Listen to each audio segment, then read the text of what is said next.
Hey, what is up, everybody? This is Stevie Breach coming to you here today as we talk about the upcoming WWE Royal Rumble. 10 days away. It's going to be here before you believe it. I can remember sitting at home watching some clips of Monday Night Raw a few weeks ago when the Rumble was about a month out, feeling like it was forever away, and WrestleMania was even farther. What we're going to be talking about in today's video is the surprise returns that the WWE always tends to bring out. Over the past few months, since the Royal Rumble was named to be returning to San Antonio in the Alamo Dome, I've made a bunch of videos about just about every rumor that's come out. But I can honestly say that almost every video that I've made about somebody returning at the Rumble, other than Samoa Joe making his debut, I don't think is going to happen. I really think that this year, if there's any surprises, I don't think there's going to be anybody from WCW. I don't think there's going to be anybody from the quote-unquote Attitude Era. Legends are sort of always sort of a mixed bag of who's going to be there. They've used guys like Hacksaw Jim Duggan, a few too many times. I know that Hacksaw won the first ever, Royal Rumble, but that thing was forever ago. And it honestly doesn't make sense that they keep pushing him out there. To go out there and try and win one more for the big one. A guy like Bob Backlund, who's been in the mix in WWE, but I guess you can say sort of lost his meal ticket with Darren Young having his injury. I don't really want to see him go out there either, but you know that he's crazy enough. He's not as old as Mae Young was, but he's pretty much just like Mae Young was, where Vince or somebody could go to Bob and say, hey, we need you to put the trunks on. We need you to hit the ring and basically do the bushwhacker entrance where you come in and you go right out, like Titus O'Neil or the Warlord or, anybody like that. In and out, cash your paycheck, hit it to the back. Over the past few months, when they really said that the Royal Rumble was going back to the Alamo Dome, I hit it hard that they were talking a lot about Shawn Michaels, and they were talking a lot about Stone Cold Steve Austin. Tell the history of the Royal Rumble in the Alamo Dome, and, Shawn Michaels beating Sid, as well as Stone Cold Steve Austin winning his first ever Royal Rumble, battling it out with Bret the Hitman Hart and Vader, and all of those guys that were in the Rumble itself. I don't want to believe it. Stone Cold Steve Austin, I listened to his podcast. He said for himself, that he went to hunt at his ranch. He went to go take care of the ranch for deer season. He said that he started getting lazy. There was a ton of stuff to do around the ranch. He didn't really feel like driving to the gym, and he's back in LA, and now he's got to hit the gym, and he's out of shape. He's got to get in there, and he's got to hit the weights. He hasn't done it. So he's pretty much said on his podcast that he's not ready to go. I really believe that WrestleMania 32, him coming out there with Shawn Michaels as well as Mick Foley taking on I forgot what those guys' names were. The League of Nations. That's probably going to be the last appearance that we're ever going to see him. I don't think that he really wants to get in there and wrestle. And you can tell by his lack of appearances.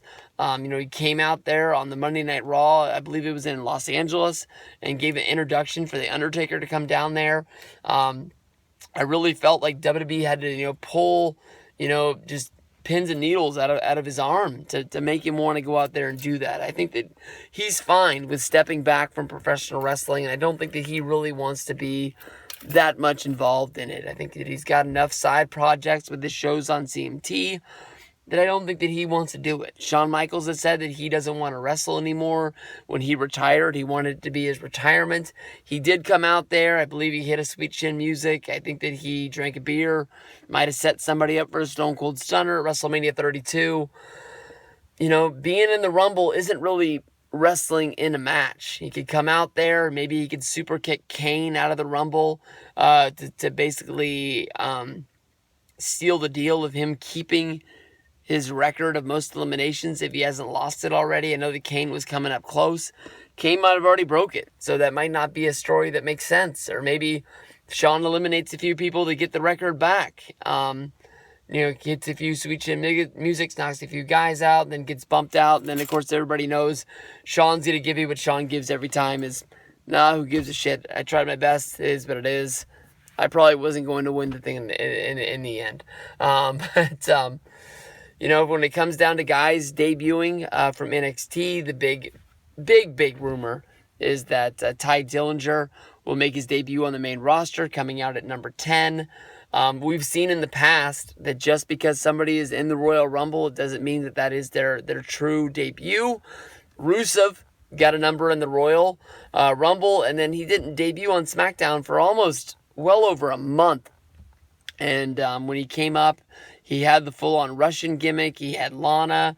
It was like they took the time to put him on the main roster, and then they sort of fine-tweaked him to get him to the point to being 100% ready.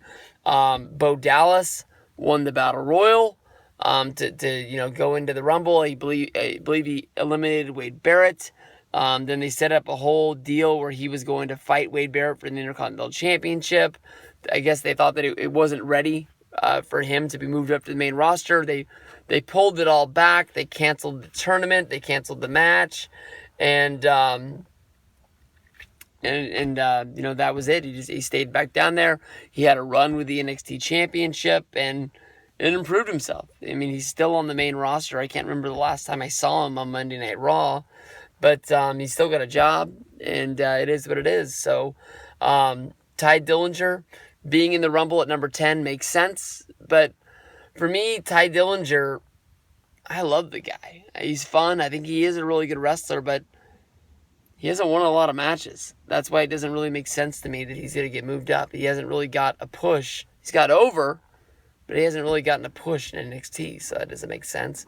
Samoa Joe has done just about everything that the guy can do. He's lost the NXT Championship twice. He was the first two-time NXT champion, I believe. It makes sense for him to get bumped up. I don't know where you put him, Raw or SmackDown.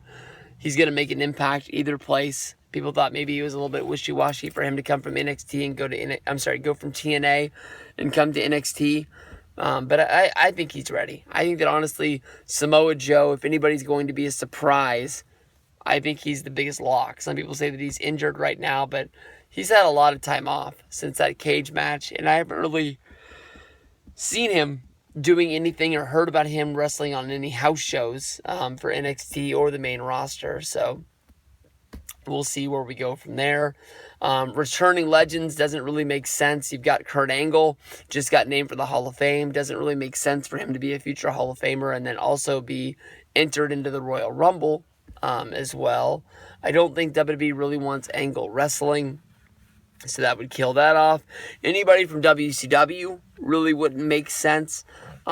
With Goldberg having his huge run this year, maybe if you could squeeze something out, if there was anybody that had, a feud with Goldberg that would be remembered, where he could come in when Goldberg was in the ring and they could battle for a minute and they could have sort of a mini match and Goldberg could eliminate him and then they could ride off into the sunset. But just about the only person I think you could do that with is Kevin Nash. And, Kevin Nash made a big impact when he came in during, I believe, the 2011 Royal Rumble, Pop of the Night. But when they used Kevin Nash in the Royal Rumble, I think 2 or 3 years later, there really wasn't that huge impact because he was a guy that we'd seen, since then. Of course, then he also had that angle with Alberto Del Rio, cashing in the Money in the Bank, taking the CM Punk out, then setting up a match with CM Punk, then never having the match against Punk, turning the storyline into Triple H versus CM Punk, and then rolling that into Triple H versus Kevin Nash at the end. I don't know. If I had to bet, I think Samoa Joe is going to be in there. If I had to bet that anybody's going to be in the Rumble, we haven't heard anything from Shelton Benjamin since he was supposed to debut on SmackDown when they were bringing in all of those old names because they had split the rosters and they needed to put some depth on it. But they've got tons of guys. I don't see why they need to go out there and get anybody. It's always fun when somebody does come out. It's just, I don't think there's going to be anybody that you can see. There'll probably be the rumors that they come out from people hanging out at the airports or hanging out at the hotels, slipping the names out. But hopefully they'll be smart enough to hide these people get them on the bus and then bring them out right before them. We don't know, because that's when it's really, really fun. I can't wait for the Rumble. We'll see what goes down, but I talked a lot about these past guys in their past videos, so hopefully you guys will check those out, and we'll see where we go from there. Peace out, everybody. Hey, what is up, everybody? This is Stevie Breach coming to you here today. It's starting to get cold here in Sacramento, and right up around the corner is none other than the Royal Rumble. I'm already really looking forward to this match, and it hasn't even, done anything but been announced that it's going to be taking place in San Antonio, in the Alamo Dome. Of course, this is the 20-year anniversary of the, I think it was the 1996 Royal Rumble. At least I'm hoping it was. Maybe it was 1997, one or the other.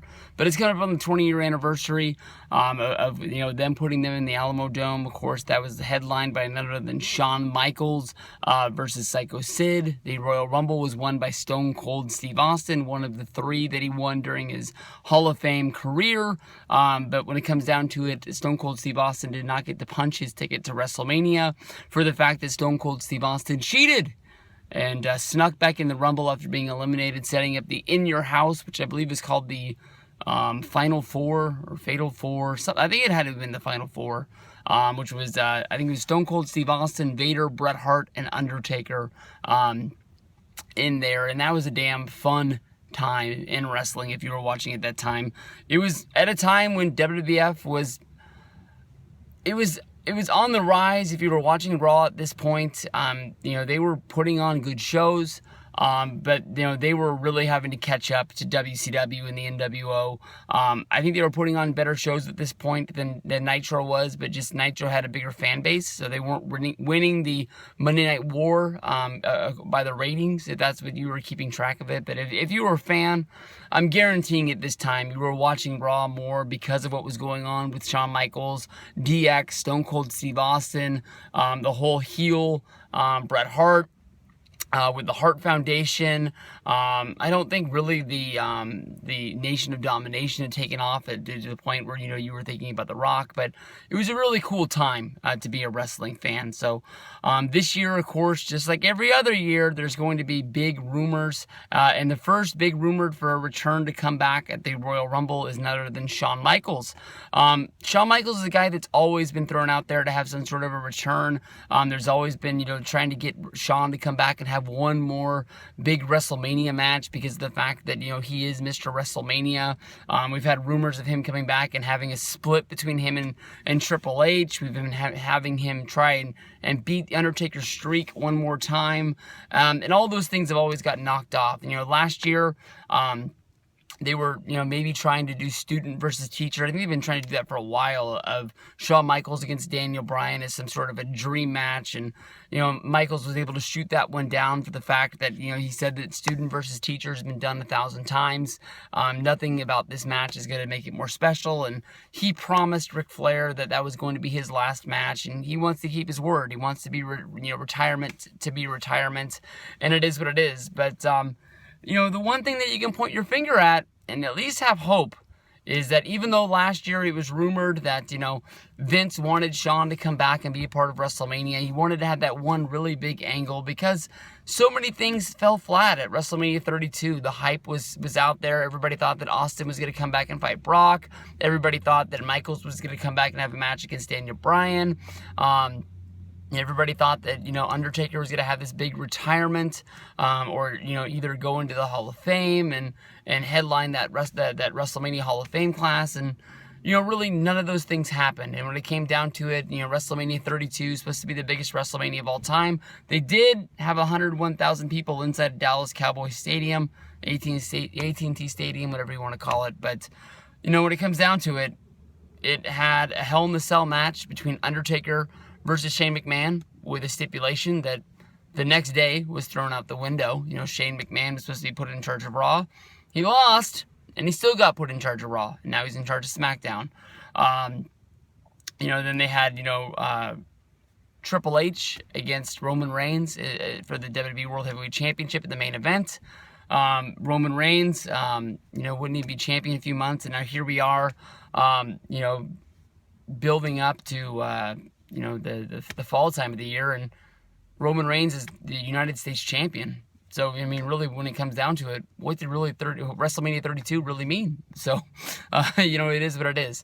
But the one thing that you can take away from this year's WrestleMania is that, you know, Shawn has always said that he's not going to come back and he's not going to wrestle. But maybe Vince or Triple H or somebody has been able to say to Shawn, you know, it's not really coming out of retirement if you just come back and super kick somebody, or, you know, you come back and you do something involved with wrestling. We don't have to put you in a real match, but, you know, Mick Foley comes back a whole bunch and he slaps a socko on somebody. The crowd goes crazy. He makes a good little bit of money, and it is what it is. And at this year's WrestleMania, we had the New Day lose their match to the League of Nations. And then after that, of course, you know, the League of Nations grabbed the microphone and cut a promo saying that basically, even though there was 4 guys standing in the ring, that they were the best 3-man team, and they could beat any group of 3 men that there was in the back and challenge anybody to come back. And of course, Shawn Michaels, Stone Cold Steve Austin, and Mick Foley answered that challenge and came on out and whooped up on the League of Nations. And of course, you know, I look back at that as sort of like, you know, this is, you know, the WrestleMania highlight that they're going to show from WrestleMania 32. And, you know, I think about WrestleMania highlights that are played up as big moments, like, you know, Vince McMahon getting his head shaved by Bobby Lashley, Stone Cold Steve Austin, and Donald Trump. And, you know, with, you know, the negativity on Donald Trump and, you know, Bobby Lashley being the TNA World Heavyweight Champion until today, or until you read the spoiler, but it is what it is, right?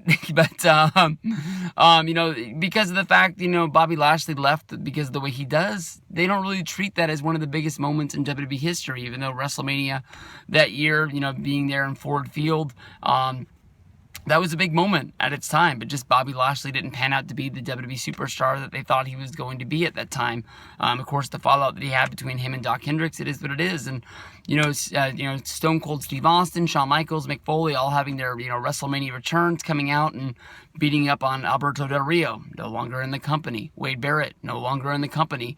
You know, Sheamus and Rusev, as of right now, look like they're probably going to be WWE lifers, but who knows if Shawn super kicked the wrong guy, and they're just not going to want to play that because they're not going to want to put over somebody who's not in the company anymore. So, you know, maybe Shawn would want to come out, try his best to go after that championship shot. You know, he won 2 Royal Rumbles during his time, so it makes sense. Bring him out there. You know, you're running out of legends as it is because they're getting older and older, and Shawn is a guy that, even though he's not wrestling anymore, straps those tights on like he did at WrestleMania 32, shimmies on down, you know, hits a few moves and ducks over the top and collects a payday.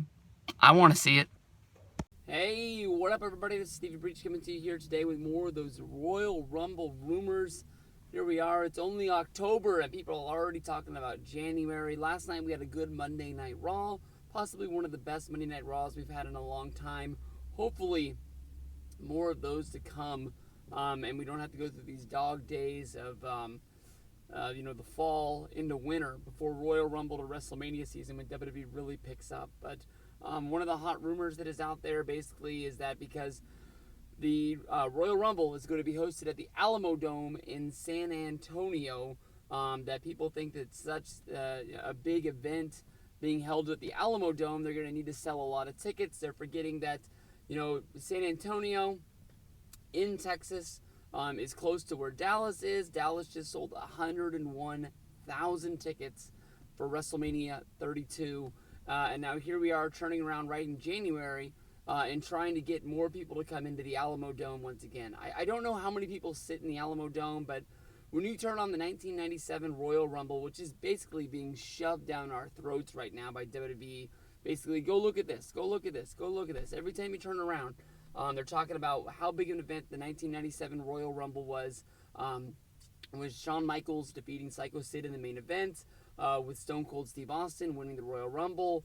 Bret Hart was involved in this.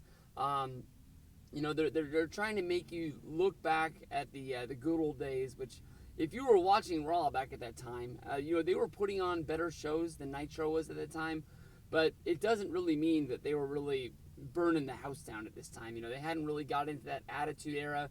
Stone Cold Steve Austin was Stone Cold Steve Austin, but he really wasn't, you know, the Stone Cold that he would be a year from then, or maybe even 2 years from then down the road. But Austin winning the Rumble, you watch that Rumble, you look at him, he doesn't even really honestly look like Stone Cold Steve Austin. He looks really skinny.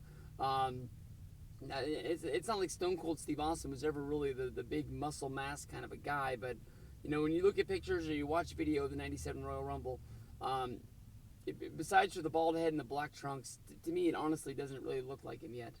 But Stone Cold Steve Austin is the rumored name to be in this year's Royal Rumble. If you go back and you listen to the Stone Cold Steve Austin podcast, he talked about the fact that he was glad he was a part of WrestleMania 32. There was a ton of people packed into AT&T Stadium there, and he was glad he got to go down there and whoop up on the League of Nations. But honestly, I don't know if it's because he wanted something more or he just feels like he's done the same thing 1,000 times every time he returns, comes down, hit the center. I don't know if maybe he thinks he's taken away from other guys, but even though he was a part of WrestleMania 32 and he came out there, I don't think there's a chance in hell that we're going to see Stone Cold Steve Austin come on down. I know that they had to pull some teeth for Stone Cold Steve Austin to come out on Monday Night Raw to hype up the Undertaker versus Brock Lesnar Hell in the Cell. Basically, all he did was he come down, he did an entrance, and then he told the Undertaker to come down and cut his promo. I don't know if Austin really wants to be involved. He talks about wrestling on his podcast a lot, but he'll honestly say that he doesn't watch, Raw each and every week. He watches it almost because he has to stay on top of it, but it's not the number one thing that he likes to do on Monday nights. I know that Stone Cold Steve Austin, not even Stone Cold Steve Austin, I know that just Steve Austin, the guy on his podcast, he likes paydays, and but I don't know if he wants to take a payday away from somebody else, especially when he's coming fresh off of just doing WrestleMania, which was only a couple months ago. By the time the Royal Rumble comes, it won't even be a year yet. So I'm thinking that people are just talking the talk. I don't think that Austin's going to be there. I think that honestly, out of the two, if it's going to be Austin or Michaels, I would think that Michaels is going to do it, but I don't honestly think that either one's going to do it. Every year we have rumors of who's going to be the mystery spots in the Royal Rumble, and almost every year, we're wrong on every single one of them. But I think the only time we ever knew was 2011 when Booker T and Diesel came back and they made their return from TNA and they had spots in the Rumble. I think that's the only time we ever really knew. I think anytime a name ever really gets out, you think about the one Rumble that was in Phoenix, people said it was going to be the Hurricane, John Morrison, Shelton Benjamin, Chris Masters, all of these older names that had been out of WWE for a matter of years. Everyone thought they were going to be the ones that were going to be taking the spots. And I got off the plane in Phoenix and there was Chris Masters boarding a flight out of town. So it shows you what that's worth. So I'll see what's up. See you guys on down the road in Royal Rumble, Alamo Dome. Hey, what is up, everybody? This is Stevie Breach coming to you here today. We're talking about Samoa Joe and the upcoming Royal Rumble. I know that you go back to WrestleMania 31 weekend. Hey, look at this. WrestleMania California. Samoa Joe was the biggest free agent in the world of professional wrestling. He had just announced that he was leaving TNA. He was a guest at the JR's talk show. There was word that he was going to sign with WWE, maybe show up at the NXT show. There was lots of rumors of Samoa Joe doing thousands of things in WWE, even coming in and invading WrestleMania and putting his name in WWE as being one of the big forces there was to come. I honestly know that it was after the Sami Zayn versus Kevin Owens NXT Championship match is where Samoa Joe made his debut, and then Samoa Joe and Kevin Owens ended up having a match which basically was a blow-off. It was never a big pay-per-view NXT special spectacular before Kevin Owens left to debut on the main roster for Monday Night Raw when he debuted at Elimination Chamber when he came in and fought John Cena.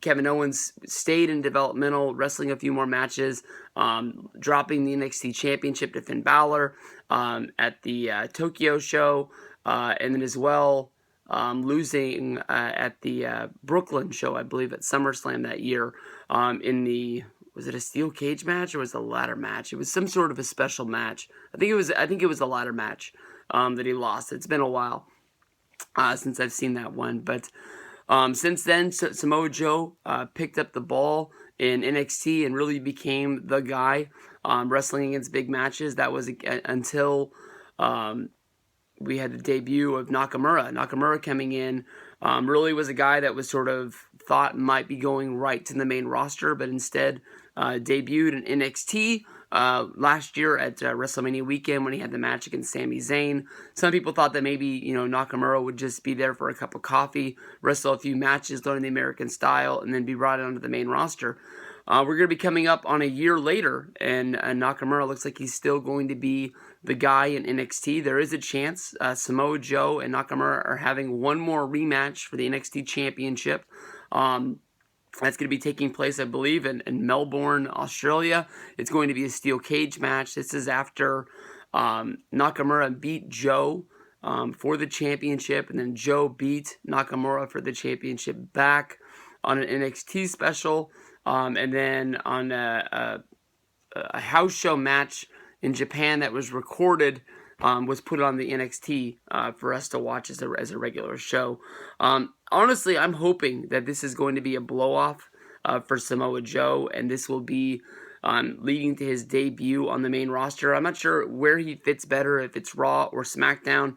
I can honestly tell you that's for the writers to figure out, and honestly, in my mind, from watching the show and paying attention, it doesn't really seem like Monday Night Raw is the A brand anymore. I can tell you by looking at the roster, I'm sure AJ Styles is going to be returning from his injury sooner than later. It sucks that their champion is injured. John Cena seems to be doing everything in the world other than wrestling right now.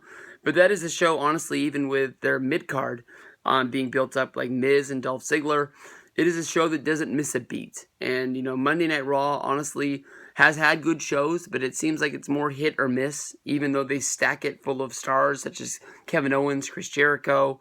Maybe it'll get a little bit more of appeal from hardcore fans when Finn Balor returns from injury, if it's at WrestleMania or somewhere down the road. From there, I still think that's going to happen, the Raw after WrestleMania. I think it's hard to plug somebody into a WrestleMania match when he's not going to be cleared to wrestle until then. It almost gives him a fresh, clean start, seeing how the Raw after WrestleMania, even though it builds up to a lot of rematches, if it's at Extreme Rules or, whatever pay-per-view they run after that show, it starts everything fresh. If you went to WrestleMania last year and you didn't have a match, you're going to come out of the gates and you're going to be trying something new, and you're going to be trying to hit one out of the park and go from there. And I'm hoping that Finn Balor can get it, because he came to the main roster, he beat Roman Reigns, and then right out of the bat won the championship at SummerSlam against Seth Rollins. You can't beat that. It just sucks that he had the injury and he's having to do all the rehab to get back to it. But we can hope that with Samoa Joe, he could have a debut at the Royal Rumble. We know with, the Royal Rumble match, it's very easy to put somebody over and make them look really strong. We've had debuts such as Rusev come in right out of NXT. A lot of people really didn't know who he was, but he came in, didn't have to throw a lot of people out, just had to, get in there, show that he was big, show that he had a lot of force, get tossed out over the top, and because it's not a pinfall or a submission, doesn't make you look that weak, and people know that you can continue on and be something. It took a while for Rusev to really debut on the WWE main roster, even though he was in the Royal Rumble. I can't remember when he came up, but when he did come up, people were ready for him, and he was, breaking fools left and right. Samoa Joe, whether he's inserted on Monday Night Raw or on SmackDown, I see that he can be in that upper mid-card to main event slot and be believable. Joe's having some of the best matches of his career right now. It seems that he has the stink off of him of TNA. It's been well over 2 years since he left the company, and even though he is a guy that when you look at him, you're always going to think about TNA, can be a guy like AJ Styles that does come in. When AJ debuted, he came in at the Royal Rumble. He was really big. They stuck him into that, Chris Jericho feud, got him a match at WrestleMania.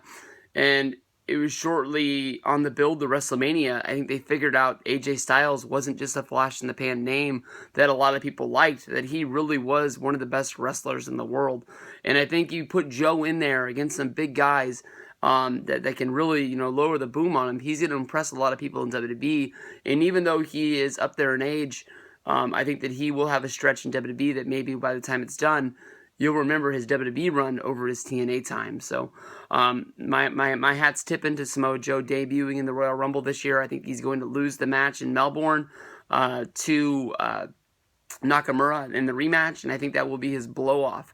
I know that when a lot of guys lose their championships in NXT, it's always like, well, they lost their championship, they're off to the main roster, they're never going to be seen again. I think NXT has been able to show us with a lot of people that guys hang around. It might not be for a long time, but they want to make it a real surprise when people jump to the main roster. So they'll wrestle a match here or there. Maybe they'll have one more feud after they lose a big match to sort of have them go out on a winner. Maybe have people remember the good times over the bad. And we'll see what goes on with Joe, the Royal Rumble, and the main roster. Hey, what is up, everybody? This is Stevie Breach coming to you here today with a surprise entrance into the WWE Royal Rumble. This video is because of somebody writing in to the Wrestling Observer mailbag asking a question about why it's not being rumored for somebody like Sid to have a run in the WWE. Just being a one-night-only attraction at the Royal Rumble, seeing how this year's Royal Rumble is going to be billed from the Alamo Dome in San Antonio, Texas. I know that when they first announced that the Royal Rumble was going to be held in the Alamo Dome, they kept putting over the legends such as Shawn Michaels, who wrestled against Sid in the championship match that night. There was a lot of rumors at the time that one of the reasons why WWE ran the Alamo Dome with 60,000 people in it was because Shawn Michaels wanted to wrestle in the Alamo Dome in front of a big packed house in his hometown to sort of, soothe Shawn Michaels' ego. And in order to fill up the house that night, Jim Cornette has come out and basically said that, they basically sold $5 tickets. If you look at the card for that show that night, they packed it full of a lot of, sort of Mexican wrestling stars to sort of bring in fans that were not straight WWE fans at that time. You had Hector Garza on that side. You had Pero Aguayo on that show. They had minis on that show. There was a lot of legends throughout the Royal Rumble at that time, filling out the 30 contestants that were in there. One of the reasons was because the roster was so thin at that time. If you go back to my videos talking about Bret Hart's not coming to the Rumble, Austin's not coming to the Rumble. Shawn Michaels isn't coming. I kept on basically saying that this is the home of the Spurs, and I was corrected by Miss WWE Fan 13, Layla, who I've met at WrestleMania countless times. She's going to be going again this year, setting up the YWO. I think it's on cue that Ravi's going to be at WrestleMania this year.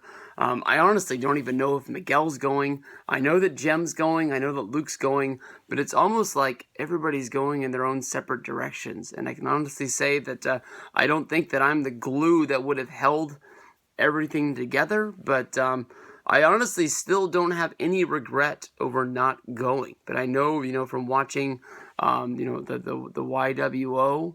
Give me a little rubski here. Come on, guys. Help me out. But I know that from watching their videos that they'll make that it'll be fully covered. If I went back to WrestleMania 29, it was the Lorenzo's videos as well as Ravi's videos that pulled me through. Tons of people from New York made videos that year. I believe it's CJ Productions made videos. Bobby made videos. And I remember me and Miguel, who was staying at my house that time because we went to San Francisco, we had a ton of fun. So I know that because of YouTube, it's almost going to be like I wish I was there. But it's almost like every night when I get home, I know that somebody's going to upload a video, and it's almost going to be like I was there. So that's one of the reasons why I love the YWC and all the videos that everybody posts up on there. But to get to the focus of this video, before I went off on that rant because of Miss WWE fan telling me that the Spurs don't play in the Alamo Dome anymore, which I should know honestly because of the fact that I love basketball. But I think that one of the participants that could have been in the Rumble this year as a surprise guy would be Sid. Sid is a guy that, still honestly is in wrestling shape, who does, not do a ton, but does do indies from time to time. Dave Meltzer said on The Observer when he answered the question that, Sid still is in shape. He still does enter himself in bodybuilding competitions. It's just a fact of if WWE wants to give him the call in order to be there. If you go back to the build-up to Raw 1000 and the countless numbers of jobbers that were beating up Heath Slater on a weekly basis, whether that was Bob Backlund or Lita or I think Vader, Sid was one of the guys that did get a weekly return building up to Raw 1000, and it was a big one, and it honestly was bigger than I thought it would be. Sid is always one of those guys that I joke about that they're running out of guys to put into the WWE Hall of Fame, and, when you run down the list of guys that have been, WWF champion, which is like the pinnacle of being at the top of the business, Sid is like the one name that escapes that is not into the Hall of Fame yet. That is a guy that could be getting the call sooner than later, even though he's a guy that a lot of people don't think is one of the best big men in the business, just sort of was a guy that was there at a time. I think that honestly, if you watch Sid's early career in WCW before it was sidetracked, even not even when he left the first time, to come to WWF to be the new Hulk Hogan. I think it was when he got upset with the way that he was being treated in WWF, maybe wasn't getting everything that he was promised. I think he left after WrestleMania 8, but I'm not 100% sure. But it was definitely after, the scissors accident. Well, not accident. I think the better word is the scissors incident with Arn Anderson when they got in a fight in a hotel room, and he I can't remember if he stabbed him or if he just tried to stab him, but I'm gonna have to go back and watch the Too Cold Scorpio shoot interview, because I think he was the one guy that was on the scene that saw it all go down, and he tells a story on a RF video shoot interview, which I'm sure has been put up on YouTube, and we can go watch it as soon as we're done with this. Hey, where are you going? Don't be pausing this and looking for it now. Then maybe I'll just ask Jim what he remembered about it, because I'm sure Jim will remember it more than anybody else. But I think that honestly, Sid is a guy that could come in. I did see a video of him doing an indie, which looked like there was about 20 fans in the audience. He didn't look that good, but he also wasn't using his left arm for some reason when he was in the match. He was throwing all his punches with the right, and even when he tried to pick the guy up for the power bomb, he didn't move his left arm. I hadn't heard any, stories about Sid having a stroke or anything like that. Maybe he had an injury and just couldn't use it because it was hurt, and it's just a bad video where he had to make a booking in order to make that money, or maybe he didn't want to let the promoter down and he was the only star that was going to be on the show, something like that, so he just did what he could do. But if Sid looks like, and Sid can be like what he was at Raw 1000, Sid is a guy that honestly could come into the Royal Rumble, be one of those surprise guys. You don't need to have a whole bunch of them. I think that if you have like 3, and they're not Hacksaw Jim Duggan or Bob Backlund, the fans go home happy. I mean, if you think about the last few years, Road Dogg got a huge response. Diesel got a huge response the first time they used them. And there's other guys that are out there that can take these spots.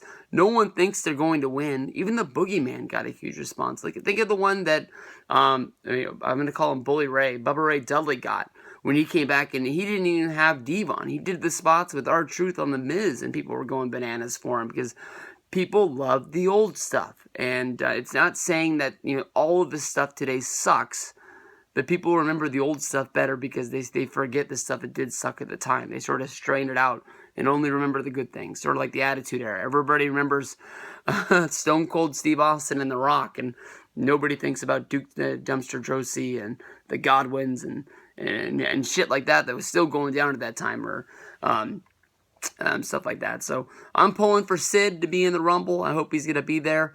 We'll see what you guys think about it, and I'll see you guys down the road. Hey, what is up, everybody? This is Steve Breach coming to you here tonight as I sit here in my kitchen making orange chicken.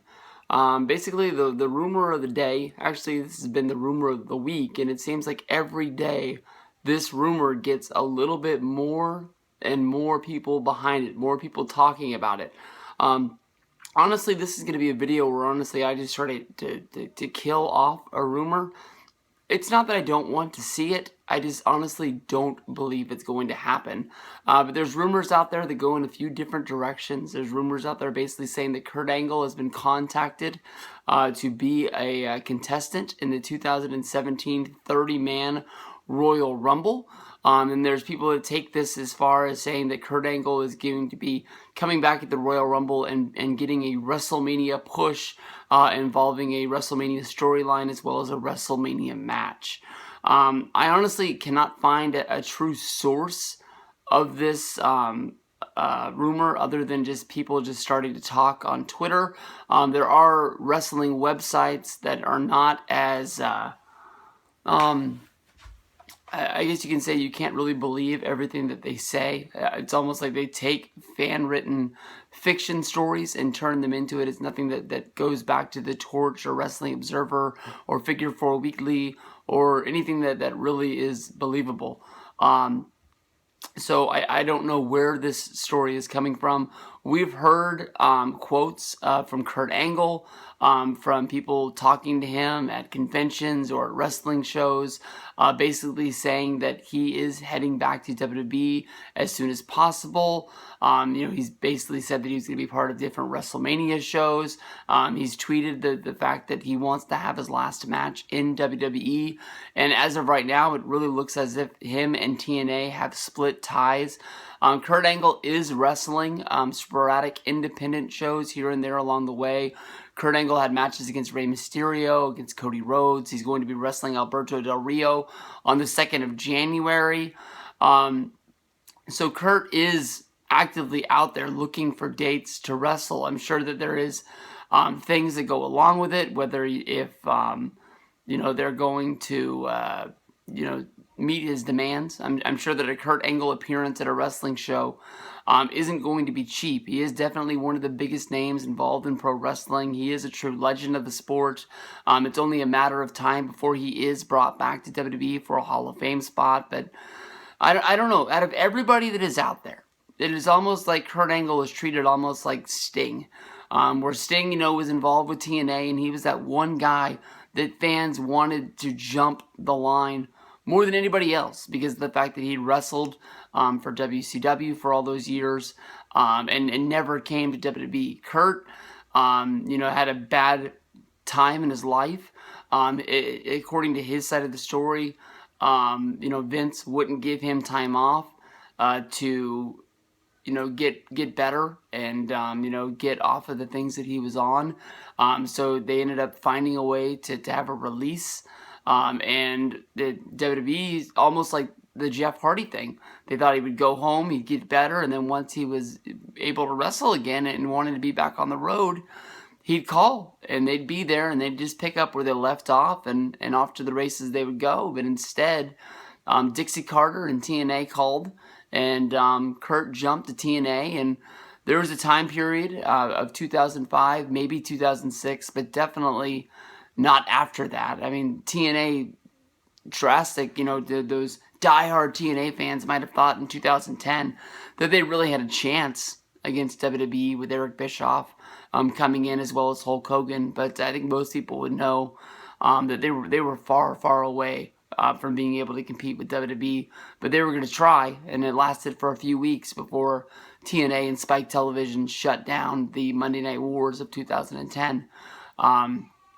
But I don't know. I want to see Angle come in. I maybe I'm not that big on Kurt Angle having a match in WWE, but Kurt Angle coming in and definitely having a moment in the Royal Rumble, I don't feel like is that far off from something that could happen. I don't believe it's going to happen. I think that Kurt Angle is one of those guys that I'm going to have to see come out have an entrance and get into the ring before I believe that he's going to have a match. I just don't think it's going to happen.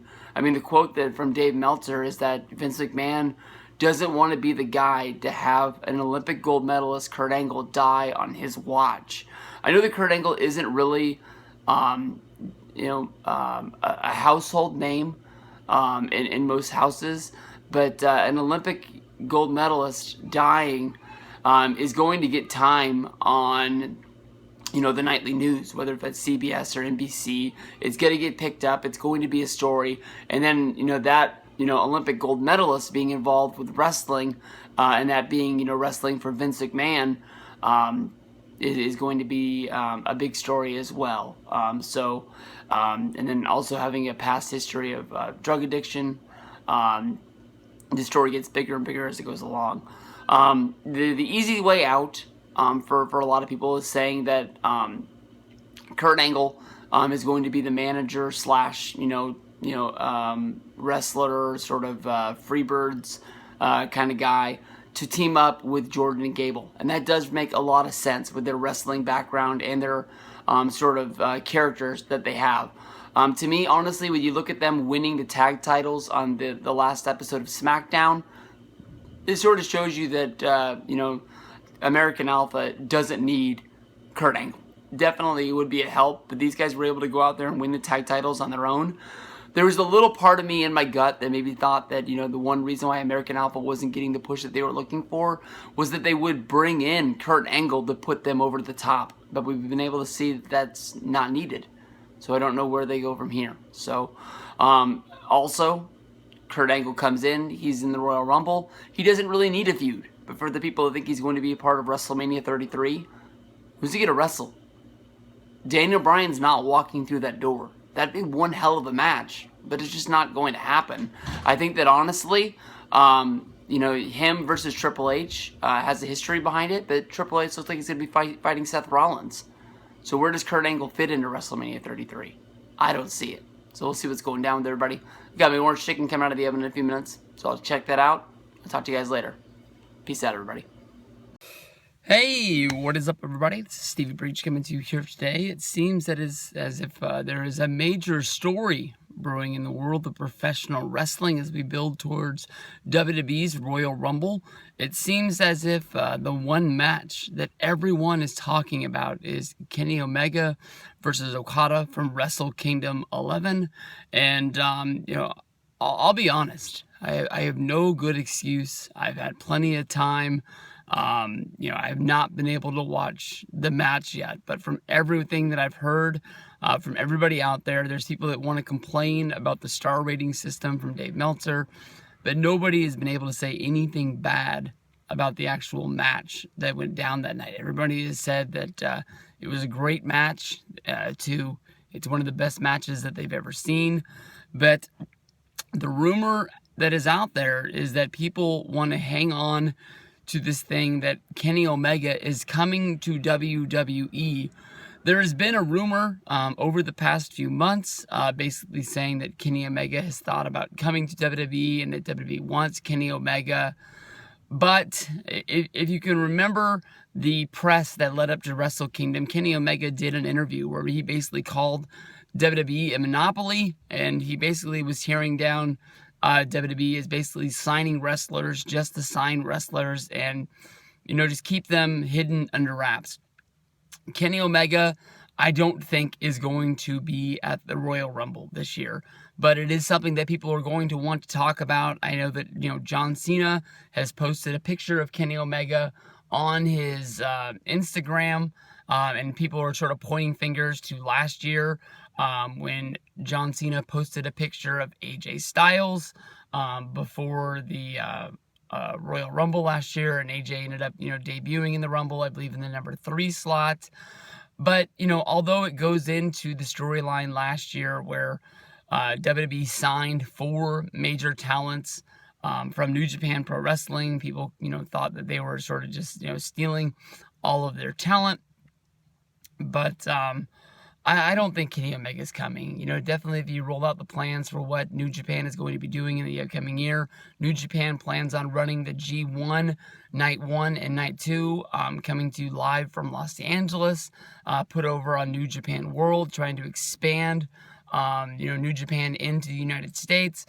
Dave Meltzer was talking about that on the day of Wrestle Kingdom, there was 10,000 buys from the United States to New Japan World, expanding to a country that they don't even really wrestle in. The only real sort of, press that they have for New Japan and New Japan World here in the United States would be the Access show that, doesn't do the best ratings in the world. And then, of course, their, deal with New Japan and Ring of Honor, where they had like Adam Cole, and a few other wrestling talents such as the Young Bucks, wrestling on the show.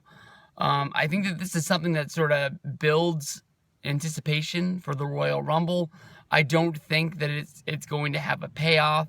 I think that Kenny Omega, as the leader of the Bullet Club, is in the right spot right now. Definitely since New Year's Dash, the night after Wrestle Kingdom, you can tell that they've sort of cooled off on Kenny Omega.